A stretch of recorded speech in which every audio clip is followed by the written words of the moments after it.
ఏపీలో Lokesh red book పాలన మినహా ప్రజాపాలన ఎక్కడా కనిపించడం లేదు. కూటమి సర్కార్ వచ్చినప్పటి నుంచి కక్ష సాధింపు చర్యలకే పోలీసులను ఉపయోగిస్తున్నారు. వైఎస్ఆర్సీపీ నేతల్ని భయభ్రాంతులకు గురి చేయడానికి నిరంతరం ఎక్కడో చోట పార్టీ నేతల్ని అరెస్ట్ చేసి వేధిస్తున్నారు. తాజాగా గన్నవరం మాజీ ఎమ్మెల్యే వల్లభనేని వంశీని అరెస్ట్ చేశారు.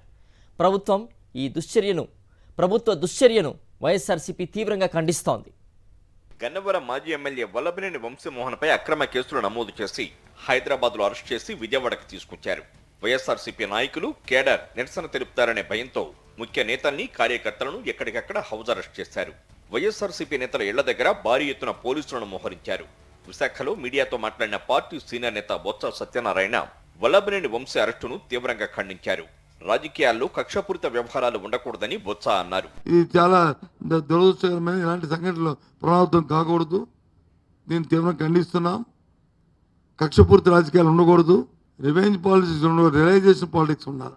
రివెంజ్ పాలిటిక్స్ అనేది ఇది మంచిది కాదు ఎవరికైనా సరే. వంశీపై అక్రమ కేసులు బనాయించి అన్యాయంగా అరెస్ట్ చేశారని మండిపడ్డారు. వైఎస్ఆర్సీపీ మాజీ MLA Malladi Vishnu red book రాజ్యాంగానికి అనుగుణంగా పోలీసు వ్యవస్థ పనిచేస్తోందని, పౌర హక్కులను హరిస్తూ అక్రమ కేసులు పెడుతున్నారని విమర్శించారు. ఆయన ఫిర్యాదు చేసిన వ్యక్తే విత్డ్రా చేసుకుంటే మళ్లీ కేసు పెట్టడం ఏంటని ప్రశ్నించారు. తప్పుడు కేసులు పెడితే భవిష్యత్తులో తీవ్ర ఇబ్బందులు ఎదుర్కొంటారని హెచ్చరించారు.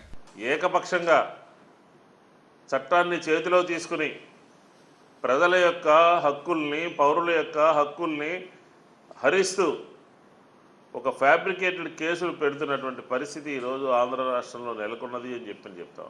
మొన్న మీరు పెట్టించినటువంటి తెలుగుదేశం పార్టీకి సంబంధించినటువంటి పెట్టినటువంటి కేసే ఆ కంప్లైంట్ ఇచ్చిన అతనే విత్డ్రా చేసుకున్నాడు.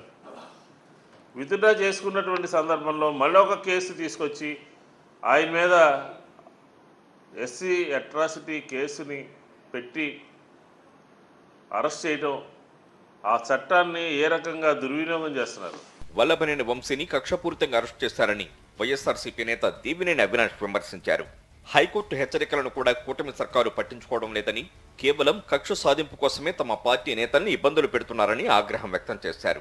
ఏదో మాకేదో పరుగు పోయింది, మేము ఏదో కక్షపూరితంగా ఏదేదో చేయాలి, అరెస్ట్ చేయాలి, జైల్లో వేయాలనుకుంటుంటే ఈరోజు నిజం బయటకు వచ్చేసిందని చెప్పనే విధంగా ఈరోజు జరిగింది. కాబట్టి దాన్ని తట్టుకోలేక అంటే ఒక ఇబ్బంది పడి ఒక సెట్ బ్యాక్గా ఫీల్ అయ్యి ఈరోజు కూటమి ప్రభుత్వం ఆ విధంగా ఈరోజు తప్పుడు కేసులు పెట్టి ఉదయం హైదరాబాద్లో ఉన్న వ్యక్తిని అరెస్ట్ చేయడం జరిగింది. వైఎస్ఆర్సీపీ నాయకులపై అక్రమ కేసులు పెట్టి పోలీస్ స్టేషన్ల చుట్టూ తిప్పడంపై ఏపీ పోలీసులపై 2 రోజుల క్రితమే హైకోర్టు తీవ్ర ఆగ్రహం వ్యక్తం చేసింది. ఫిర్యాదులపై స్పందించకుండా కోర్టు ఆదేశాలను కూడా పట్టించుకోకపోవడంపై అసహనం వ్యక్తం చేసింది. డీజీపీని కోర్టుకు పిలిపించాల్సి ఉంటుందని హైకోర్టు వ్యాఖ్యానించిందంటే ఏపీలో పరిస్థితులు ఎలా ఉన్నాయో అర్థం చేసుకోవచ్చనే కామెంట్స్ వినిపిస్తున్నాయి.